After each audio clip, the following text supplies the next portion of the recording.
In the depths of night, a pair of eyes ignites in the darkness, glowing emerald discs that seem to burn with their own internal fire. They belong to no extraterrestrial visitor, no supernatural phantom. They belong to something far more extraordinary, a perfect predator that has walked beside humanity for 10,000 years, yet remains, in every meaningful way, utterly wild. This is the domestic cat, and the story of how it conquered the world is stranger, more mysterious, and more unsettling than you ever imagined. Rewind the clock. Not decades, not centuries, but millions of years. 50 million years into the past, during the Paleocene epoch, when the planet was still recovering from the asteroid that obliterated the dinosaurs. The world was warm, humid, forested. Mammals were beginning their explosive diversification into every ecological niche the extinct reptiles had left vacant. And in this primordial jungle, something small and sinuous was taking shape, a creature no bigger than a weasel, with retractable claws and forward-facing eyes. Scientists call this ancient ancestor Pseudaelurus. It was the first true cat. The Felidae family, the lineage that would eventually produce lions, tigers, leopards, and your tabby sleeping on the couch, shared a common ancestor that lived in Asia around 10 to 12 million years ago. From that single ancestral species, the cat family exploded into one of evolution's most successful experiments in carnivory. 3 million years ago, cats had spread to every corner of the globe except the Arctic, Antarctic, and Australia. They were the ultimate colonizers, adapting to deserts, rainforests, savannas, and mountains.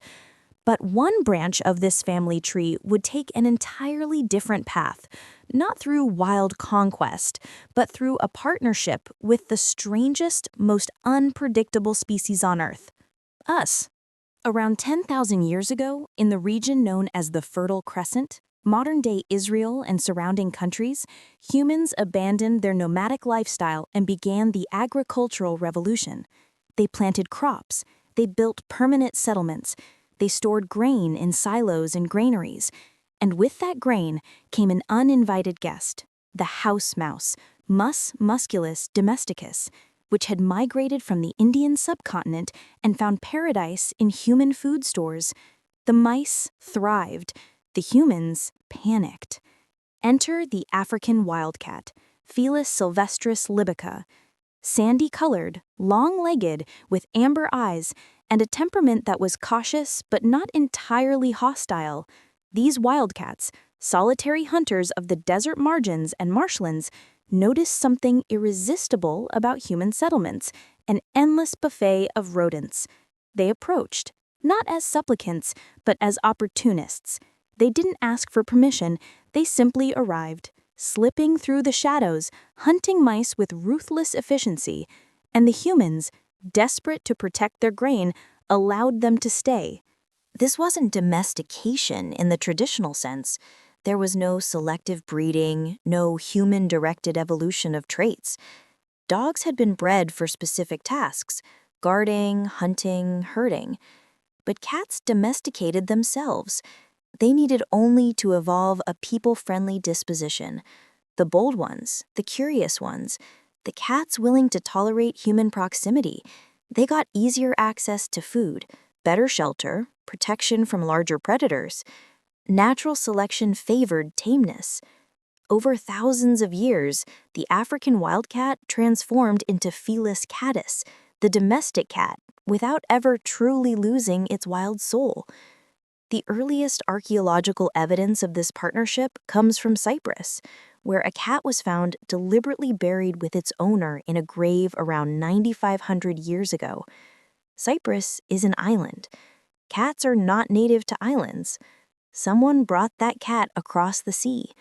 Someone cared enough about it to place it in a grave, a gesture of mourning, of love. The bond was already ancient by then. But what makes the cat such an extraordinary predator? Look into those eyes. Really look.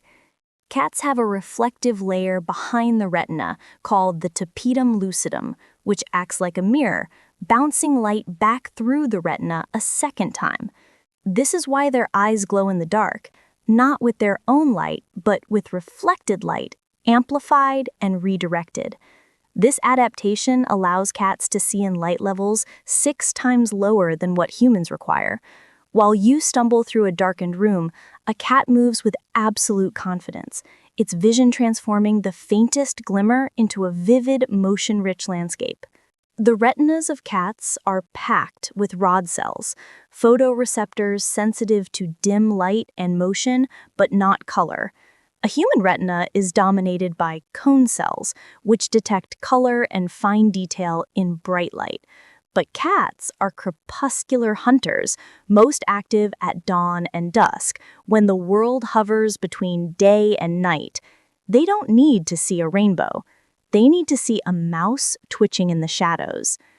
A cat's visual acuity ranges from 20/100 to 20/200, meaning they must be at 20 feet to see clearly what a human can see at 100 or 200 feet.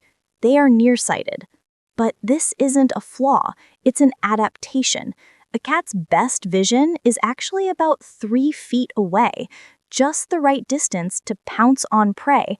They don't need to see far, they need to see close, to see fast, to see the slightest flicker of movement that betrays a mouse, a bird, an insect.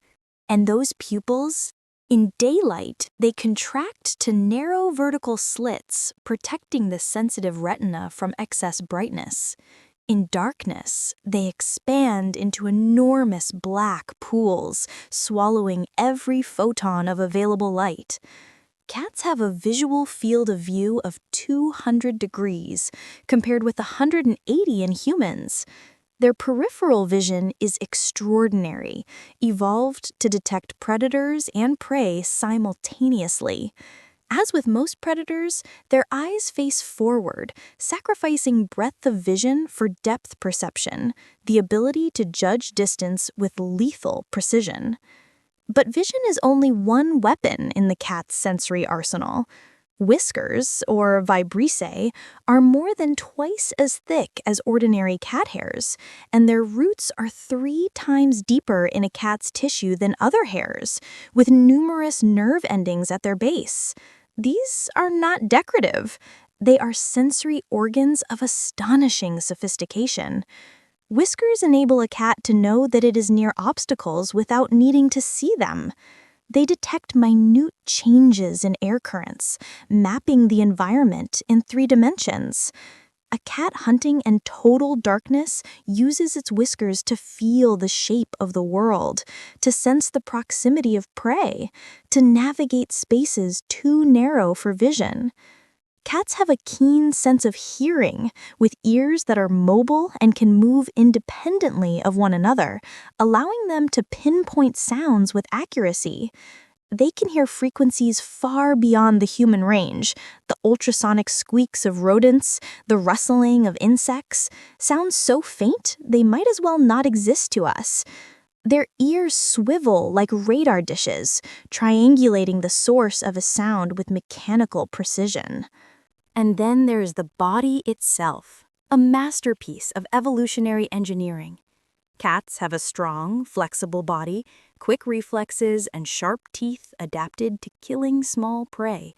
Their spine is extraordinarily flexible, allowing them to twist mid-air, to compress into impossibly small spaces, to explode into motion with startling violence. Their retractable claws are adapted to killing small prey species such as mice and rats. Unlike dogs, whose claws are always extended and dulled by constant contact with the ground, a cat's claws are sheathed when not in use, kept razor-sharp, ready to deploy at an instant's notice. When a cat strikes, those claws unfold like switchblades, hooking into flesh, immobilizing prey with surgical efficiency. The hunting strategy is patience incarnate. A cat does not chase. A cat waits. It crouches, low to the ground, muscles coiled, eyes locked on its target. It measures distance, calculates trajectory, adjusts for wind and movement.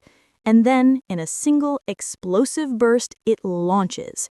The leap is too fast for the human eye to fully process, a blur of fur and claw. The prey is pinned. The bite comes next, delivered with precision to the back of the neck, severing the spinal cord.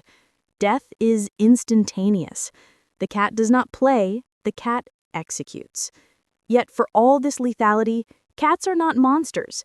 They are survivors. Unlike other domesticated animals, which have been bred for different physical traits to help with tasks such as hunting or security, modern cat breeds have mostly originated within the last 150 years from breeding for aesthetic physical traits. For most of their history with humans, cats were left largely unmodified. They remain perfectly capable of surviving in the wild, and many can revert to a feral existence. The distinction between domestic and wild is paper thin. Domesticated cats have a smaller cranial volume than their wildcat ancestors, Felis silvestris lybica, suggesting that domestication played a role in their evolution. But the changes are minimal compared to dogs, which have been transformed into creatures ranging from chihuahuas to Great Danes. Cats have resisted human modification. They have bent, but not broken. They live in our homes, purr on our laps, and yet they remain fundamentally wild. DNA analysis reveals that both Near Eastern and Egyptian populations of Felis silvestris lybica contributed to the domestic cat's gene pool at different historical times. The cat's worldwide conquest began during the Neolithic period in the Near East, but its dispersal gained momentum during the Classical period, when Egyptian cats spread throughout the Old World along human maritime and terrestrial trade routes. Cats traveled with merchants, sailors, soldiers. They stowed away on ships hunting rats that threatened grain supplies during long voyages.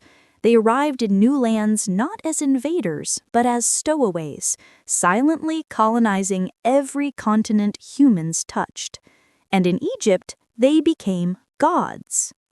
In ancient Egypt, cats were represented in social and religious scenes dating as early as 1980 BCE.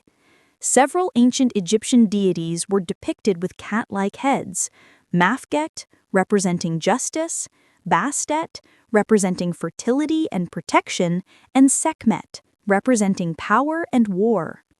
Cats were praised for killing venomous snakes, rodents, and birds that damaged crops, and for protecting the pharaoh. From the 22nd dynasty onwards, around the mid-950s BCE, the goddess Bastet and her temple in the city of Bubastis grew in popularity. Domestic cats were increasingly worshipped and considered sacred. When they died, they were embalmed, coffined, and buried in cat cemeteries. Archaeologists have uncovered hundreds of thousands of mummified cats at sites like Bubastis, Saqqara, and Spios Artemidos, vast necropolises dedicated entirely to felines. According to the ancient Greek historian Herodotus, Egyptian families would shave off their eyebrows if their pet cat died of natural causes. If an Egyptian house caught fire, men wouldn't combat the flames, but focused all attention on saving the cats and stopping them from leaping back into the blaze. True or exaggerated, these accounts reveal something profound. Cats were not merely animals, they were embodiments of the divine, bridges between the mortal and the sacred. But there is a darker side to this reverence. Most cat mummies were not beloved pets, but intentional votive offerings, sacrificed and embalmed as gifts to Bastet.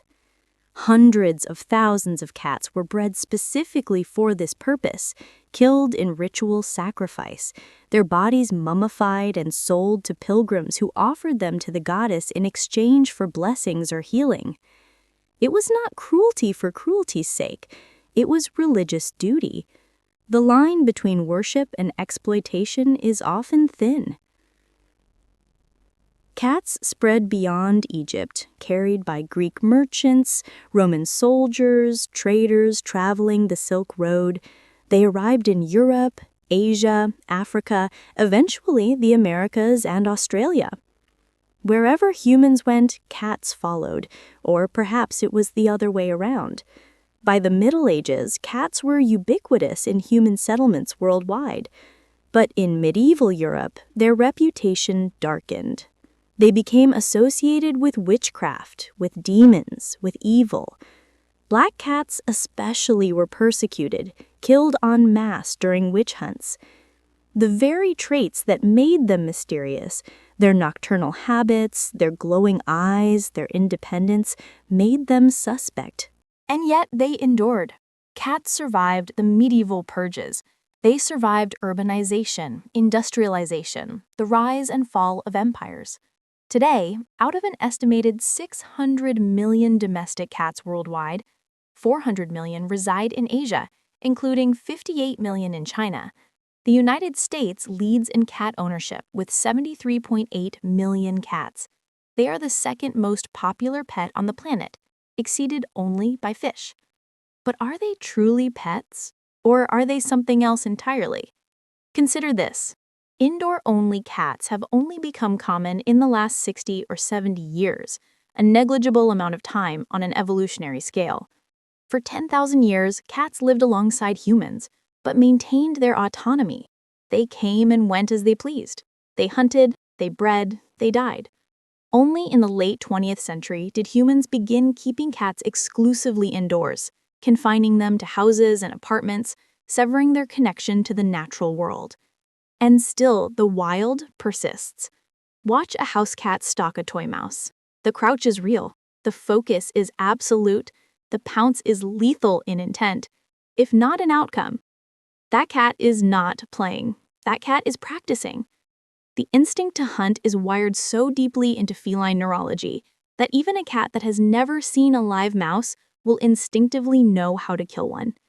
10,000 years of cohabitation with humans have not erased millions of years of evolution as an apex predator. Scientists continue to study cats, seeking to understand the mysteries that remain. How do they navigate? Some researchers believe cats possess a magnetic sense, detecting Earth's magnetic field to orient themselves over long distances. How do they communicate? Cats use many vocalizations for communication, including purring, trilling, hissing, growling, grunting, and several different forms of meowing. But meowing is almost exclusively directed at humans. Cats rarely meow at each other. They have learned to manipulate us with sound, mimicking the frequency of a human infant's cry, triggering our caregiving instincts. Cats cannot taste sweetness due to a deletion in the gene responsible for the sweetness sensory receptor. This is not a deficiency. It is a consequence of their evolution as obligate carnivores, animals that require a meat-based diet to survive. Sweetness indicates carbohydrates, plant matter. A cat has no use for sugar. A cat needs protein, fat, taurine, amino acids found only in animal tissue. Their entire biology is built around the consumption of flesh. And yet, despite their predatory nature, cats form bonds with humans. They purr when content, rub against our legs, knead our laps with their paws, a behavior retained from kittenhood when they kneaded their mother's belly to stimulate milk flow. Ethologically, a cat's human keeper functions as a mother's surrogate. Adult cats live in a type of extended kittenhood, a form of behavioral neoteny. They treat us as parents, as providers, as safe harbors in a dangerous world. But make no mistake, this affection is conditional. A cat that is not fed will hunt. A cat that is abandoned will survive. A cat that is mistreated will vanish into the night and never return. They love us, perhaps, in their own way, but they do not need us. Not really. Not in the way dogs need us, not in the way we need them. There is something profoundly unsettling about this. We share our homes with creatures that retain the capacity for absolute independence, for lethal violence, for behaviors we can observe but never fully understand. They are aliens in our midst, evolved on a different branch of the mammalian tree, following instincts and imperatives that predate human civilization by millions of years. And perhaps that is why we are so fascinated by them. Cats represent something we have lost: autonomy, self-sufficiency, the ability to exist without compromise. They are what we might have been if evolution had taken a different path. They are the shadows we cast, the wildness we domesticate but never quite tame. The domestic cat is a paradox. It is both predator and companion, wild and tame, independent and affectionate. It has conquered the world not through strength, but through adaptability. It has survived ice ages, mass extinctions, human expansion, and countless ecological upheavals. It has walked beside us for 10,000 years, and yet it remains fundamentally unknowable. In the darkness of your home tonight, when you see those glowing eyes watching you from across the room, remember, you are looking at a perfect hunter, a creature forged over millions of years to kill. It permits you to touch it. It tolerates your presence. But it does not belong to you. It never has. And in that realization, there is both terror and wonder. A reminder that the world is full of mysteries, and some of them sleep on our beds.